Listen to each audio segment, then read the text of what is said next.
सुबह की धूप अभी शहर की सड़कों पर टिकी ही थी। सरकारी कॉलोनी से कुछ दूरी पर एक पुरानी लेकिन चमचमाती स्कूटी धीरे धीरे सड़क पर बढ़ रही थी। सादी साड़ी में बालों को एक सुंदर जूड़े में समेटे वो लड़की दिखने में साधारण लेकिन आत्मविश्वास में असाधारण थी। यही थी आर्या सिंह, नई बनी उप जिलाधिकारी यानी एसडीएम। आज उसका पहला दिन था, पहला कदम उस व्यवस्था में जहां हर मोड़ पर समझौते की परीक्षा होती है। पर आर्या वो लड़की नहीं थी जो सत्य के रास्ते से मुड़ जाए। सड़क पर आगे पुलिस की बैरिकेडिंग थी। एक मोटा सा दरोगा खाकी वर्दी में खड़ा था। उसने हाथ से इशारा किया, रुको मैडम, पेपर दिखाओ। आर्या ने मुस्कुराते हुए कहा, जरूर सर। वो फाइल से सारे कागज दिखाती है, लाइसेंस, रजिस्ट्रेशन, बीमा सब सही।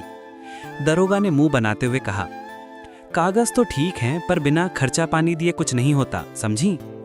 आर्या शांत रही। उसने धीरे से पर्स खोला और एक नोट निकालकर दे दिया। दरोगा सोच भी नहीं पाया था कि यह साधारण महिला उसके जीवन का सबसे बड़ा सबक बनने वाली है। आर्या आगे बढ़ गई, पर उसकी आंखों में आग जल उठी थी। पहले ही दिन उसने धीरे से कहा, भ्रष्टाचार ने स्वागत किया है, अब बदलाव की बारी मेरी है। कार्यालय पहुंचने पर चमकते बोर्ड पर लिखा था, जिलाधिकारी कार्यालय, न्याय ही धर्म है। स्टाफ ने फूलों से स्वागत किया। स्वागत है मैडम, सब बोले। आर्या की नज़र सामने रखी उस कुर्सी पर गई जिस पर वो अब बैठेगी। उसने मन ही मन प्रण लिया, मैं इस कुर्सी को शक्ति नहीं, सेवा का प्रतीक बनाऊंगी। उसी समय वो दरोगा, वही जो सुबह रिश्वत ले चुका था, रिपोर्ट देने के लिए ऑफिस में आता है। लोकेश कुमार रिपोर्टिंग मैडम, उसने अभिमान से कहा। पर जैसे ही उसका चेहरा आर्या से टकराता है, खून सूख जाता है। आप वही हैं? वो हकलाया। आर्या ने कहा, जब रिश्वत लेते हुए मैं एक आम औरत थी तब पहचानने की जरूरत नहीं थी लोकेश, अब पहचान लिया। ऑफिस में सन्नाटा छा गया। लोकेश गिड़गिड़ाने लगा, माफ कर दीजिए मैडम, गलती हो गई, घर की जरूरत थी। आर्या उठी, धीरे धीरे बोली, घर की जरूरत भ्रष्टाचार का प्रमाण नहीं। तुम जैसे अधिकारी उस वर्दी को कलंकित करते हैं जो जनता की रक्षा के लिए बनी है। उसने आदेश दिया, लोकेश कुमार, तत्काल निलंबित, विभागीय जांच शुरू की जाए। भीतर खड़ी जनता ताली बजा उठी। किसी वृद्ध ने कहा, बेटी तूने आज हमारे सिस्टम का चेहरा उजला कर दिया।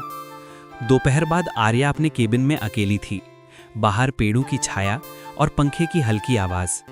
वो पुरानी डायरी खोलती है जिसमें उसके पिता के शब्द लिखे थे, सच हमेशा कठिन होता है बेटा, लेकिन वही हर लड़ाई की जीत है। पिता एक साधारण स्कूल टीचर थे जिन्होंने अदालतों के चक्कर काटते हुए जीवन बिता दिया था, क्योंकि एक भ्रष्ट अफसर ने उनकी जमीन हड़प ली थी। आज आर्या उस अधूरे न्याय को पूरा करने निकली थी।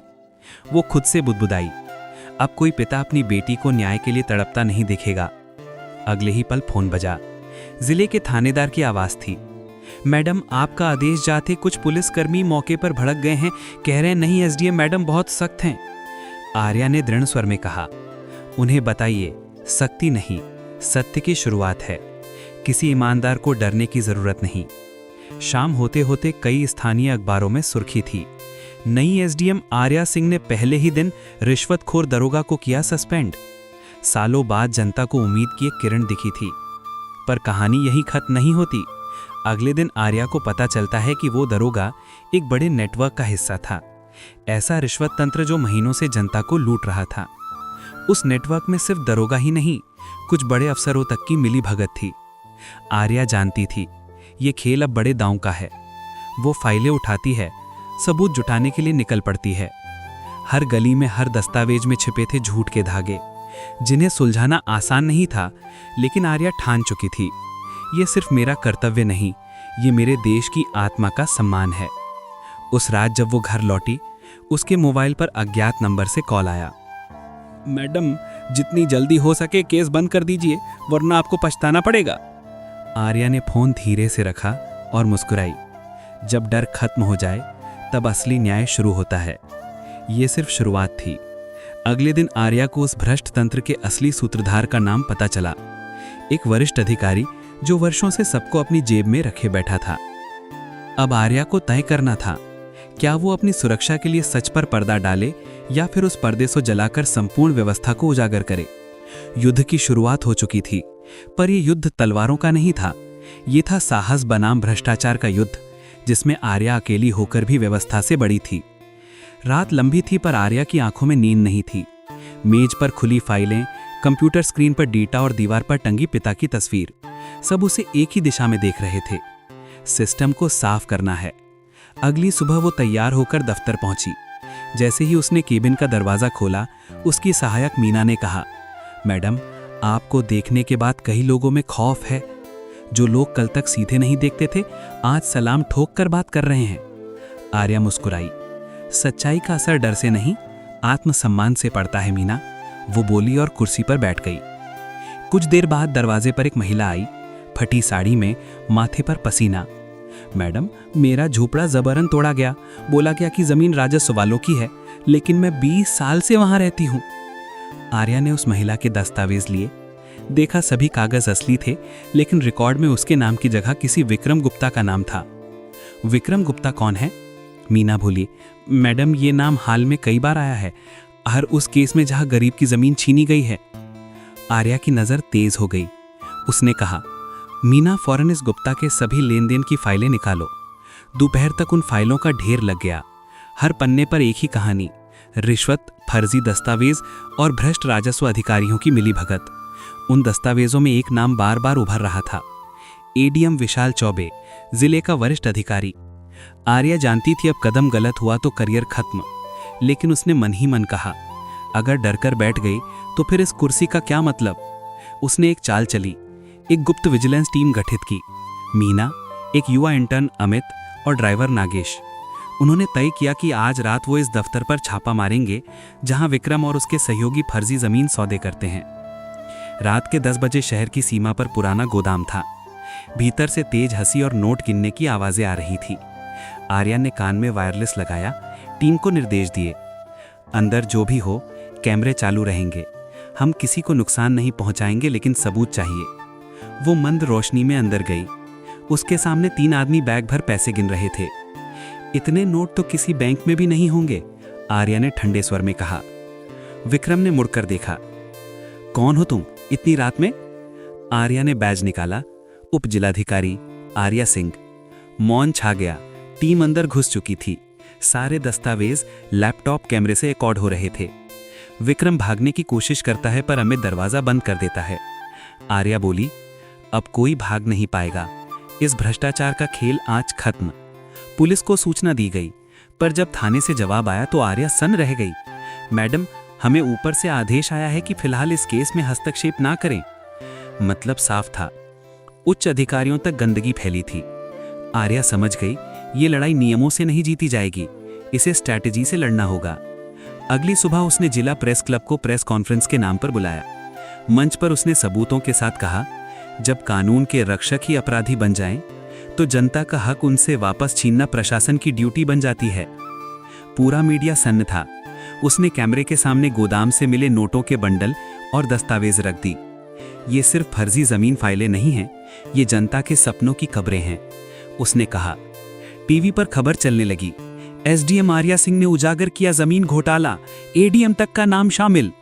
वहीं जिला मुख्यालय में एडीएम विशाल चौबे तिलमिला उठा। उसने फोन उठाया, आर्या को रोको, नहीं तो मुझे बहुत नुकसान होगा। कॉल के दूसरे सिरे से किसी ने कहा, अब देर हो चुकी है साहब, जनता उसे नायिका बना चुकी है। पर चौबे ने हार नहीं मानी। उसने अपने आदमियों से कहा, अगर फाइलें लीक हुई तो हम सब फंस जाएंगे, इसे ट्रांसफर करवाना पड़ेगा। शाम तक आर्या को आदेश मिला, आपका तबादला तत्काल प्रभाव से दूसरे जिले में। मीना रो पड़ी, मैडम ये तो सजा है। आर्या ने कहा, सजा नहीं मीना, ये संकेत है कि सच को चोट लगी है। पर वो चुप नहीं बैठी। उसी रात उसने सभी सबूत डिजिटली आर्काइव कर दिए और ईमेल के माध्यम से उन्हें राज्य सतर्कता आयोग और लोकायुक्त कार्यालय को भेज दिया। पर जो होना था वो हुआ। अगले 2 दिन में उसके घर पर निगरानी शुरू हो गई। कारें घर के बाहर खड़ी रहने लगी। कुछ अनजान लोग हर रोज उसके घर का चक्कर काटते। पर आर्या निडर थी। अगर न्याय की राह में डर जरूरी हो जाए तो फिर इंसाफ का मतलब ही खत्म है। कुछ ही हफ्तों में राज्य सरकार को जांच बिठानी पड़ी। सबूत इतने ठोस थे कि एडीएम चौबे समेत 12 अधिकारी निलंबित कर दिए गए। मीडिया फिर चीख उठा, एक अकेली एसडीएम ने खौफ के साम्राज्य को हिला दिया। जनता के बीच आर्या का नाम एक प्रतीक बन गया, आशा, साहस और न्याय की मिसाल। रात के सन्नाटे में वो फिर पिता की तस्वीर के सामने खड़ी थी। धीरे से बोली, पापा, आपकी लड़ी हुई लड़ाई आज पूरी हुई। खिड़की से आती ठंडी हवा ने जैसे आशीर्वाद दिया। आर्या मुस्कुराई और आसमान की ओर देखा, जैसे पिता से कह रही हो, लड़ाई खत्म नहीं हुई है, बस अब सवेरा कुछ और साफ हुआ है। दिन बीत चुके थे, पर आर्या की लड़ाई खत्म नहीं हुई थी। कोर्ट, मीडिया और सरकार, हर ओर उसका नाम अब बहस का विषय था। किसी ने उसे जनता की आवाज कहा तो किसी ने प्रशासन की गद्दार। पर आर्या शांत थी। उसे पता था सच को जीतने से पहले गंदगी से गुजरना पड़ता है। कार्यालय में कदम रखते ही मीना ने फाइलों का ढेर सामने रख दिया। मैडम, अब लोग खुद केस दर्ज करा रहे हैं, रिश्वत देने से इनकार कर रहे हैं। आपको देखकर सब में हिम्मत आई है। आर्या ने दस्तावेज पलटते हुए कहा, यही असली इनाम है मीना, किसी अवार्ड की नहीं, इस जागरूकता की। वो खिड़की से बाहर बच्चों को स्कूली झंडा लहराते देखती रही। कभी कभी व्यवस्था को नहीं, सोच को बदलना बड़ा काम होता है, उसने धीरे से कहा। शाम को जिला सभागार में बड़ा आयोजन था, नया प्रशासन मॉडल, पारदर्शिता की दिशा में। मंच पर आर्या को बुलाया गया। चारों ओर पत्रकार, अधिकारी और सैकड़ों नागरिक मौजूद थे। आर्या ने माइक थामा। मैं किसी सिस्टम को गिराने नहीं आई थी, मैं उसे ठीक करने आई थी।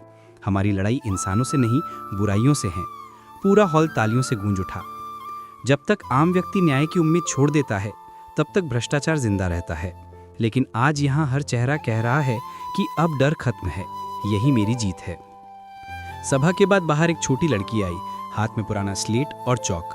मैडम, मैं बड़ी होकर आपकी तरह एसडीएम बनूंगी। आर्या झुकी, उसके सिर पर हाथ रखा और बोली, नहीं बेटा, मुझसे भी बेहतर बनना।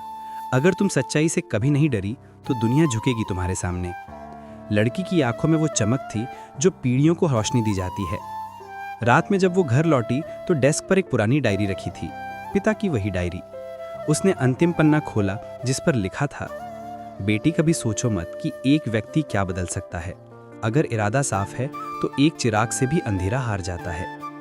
आंखों के कोनों से कांसू गिरा, पर होठों पर मुस्कान थी। वो आसमान की ओर देखते हुए बोली, आज वो चिराग जल चुका है पापा, अब ये कभी नहीं बुझेगा। अगली सुबह आर्या ने नई योजना शुरू की, जनसंवाद केंद्र, जहां हर नागरिक सीधे प्रशासन से अपनी बात कह सकता था, बिना किसी अधिकारी के डर के। ये एक ऐसा कदम था जिसने पूरे प्रदेश में नई परंपरा शुरू की।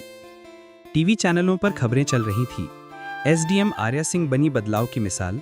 ई जनसंवाद मॉडल पूरे राज्य में लागू।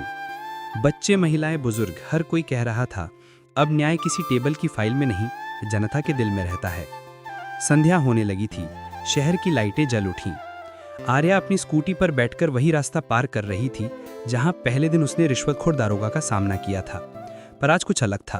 उसी मोड़ पर एक नया बोर्ड लगा था, ईमानदारी चौक, सत्य की राह यहीं से शुरू।